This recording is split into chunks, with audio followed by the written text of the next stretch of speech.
Hello students, let's start with the first chapter of our textbook, Reproduction in Lower and Higher Plants.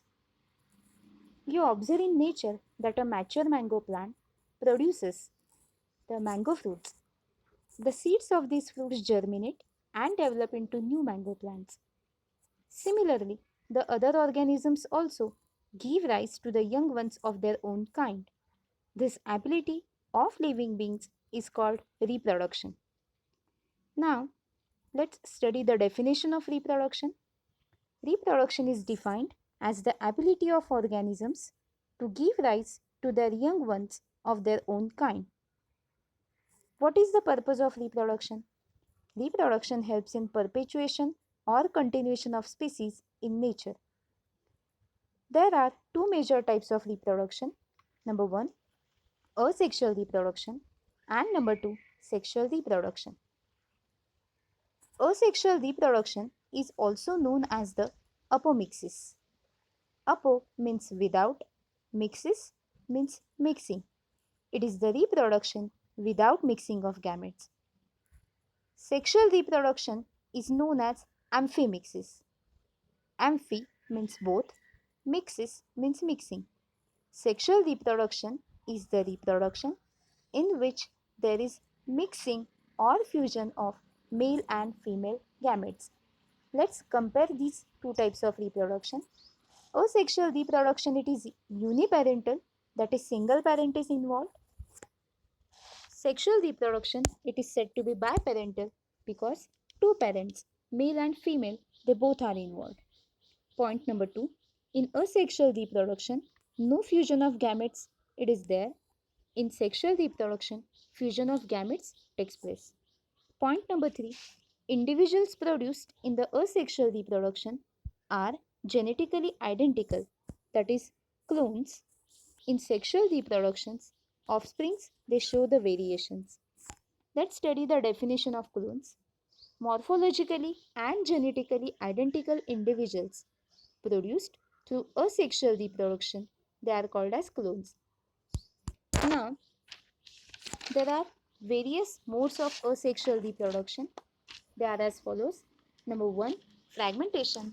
Number 2, budding. Number 3, spore formation. Number 4, binary fission. Number 5, conidia formation. And number 6, gemelle formation. Let's see these types in detail. Number 1, fragmentation. Multicellular organisms, they can break into fragments. For example, algae like Spirogyra. The body of the parents may break into some pieces and then each piece develops into a new individual. In case of Spirogyra, the each piece which has been developed by fragmentation, that each fragment develops into a new Spirogyra. Next type is nothing but the budding. Generally, this type of reproduction occurs in unicellular fungi like yeast. During favorable conditions, parent plant produces the outgrowths. These outgrowths they are called as buds. Buds on separation from the parent body develops into the new individual. Next type is nothing but the spore formation. Spore formation it is also called as sporulation. Zoospores are the special kind of motile and flagellated spores are developed in this type. The flagella of the zoospores helps to swim in aquatic habitat for the proper dispersal of the zoospores. In the given diagram, you can see the zoospores in the chlamydomonas. Next is the binary fission. Here, the parent body divides into two parts and each part gives rise to an individual. Example is amoeba and paramecium like protist. Next type is nothing but the conidia formation. These are non-motile spores produced singly or in chains at the tip of conidiophores. Example is penicillium. In the given diagram, you can see the conidia which are there on the conidiophores. Next type is nothing but the gemelle formation. Gemelle formation takes place generally in the water sponges. formation of gemmules takes place. Gemmule formation is the formation of the internal bud to overcome the unfavorable condition. These gemmules hatch and develop into new individuals. This gemmule is a covering secreted by the archocytes. Now, next type is nothing but the vegetative reproduction. Vegetative reproduction is the formation of new plants from the vegetative parts of the plants. Vegetative reproduction, it is also classified into two types. Number 1, natural methods of vegetative reproduction, and number 2, artificial methods of vegetative propagation. You can see a chart in the slide. Vegetative propagation, it shows two types: natural vegetative propagation and artificial vegetative propagation. Now, number 1, natural vegetative propagation. Vegetative propagules of the plant detach from the body of the mother and develop into new plants. It is done by the various methods. The vegetative parts which are used in this type are roots, stems, leaves, and bulbs. This type of propagation, that is natural vegetative propagation, you have already studied in the standard 11th. Now, artificial vegetative propagation. These are the man-made methods of vegetative propagation which are practiced under horticulture. These methods are cutting, layering, grafting, etc. There is once again one more chart, it is there.